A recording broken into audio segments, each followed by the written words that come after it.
ձեզ համար որպես վերլուծաբան ինչ է ցույց տալիս Գյումրու ընտրությունների արդյունքները եւ ինչ է հուշում, հա,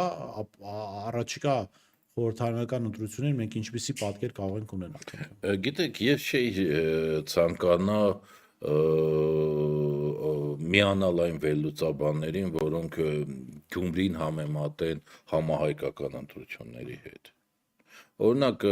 այնպես չի, որ անցյալում Նիկոլ Փաշինյանը այս կամ այն քաղաքում նման ձևով չի պարտվել։ Այստեղ ավելի շուտ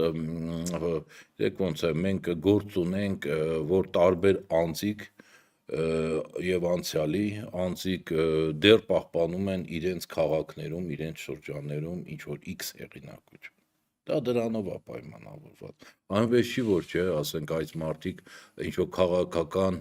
կոնկրետ վեկտորների ներկայացուցիչներ էին։ Իհարկե, այդ վեկտորները ունեն ազդեցություն, բայց վեկտորները առանց այս անձանց տեղում իրանք կարող է այդ նույն ձայները չհավաքեին։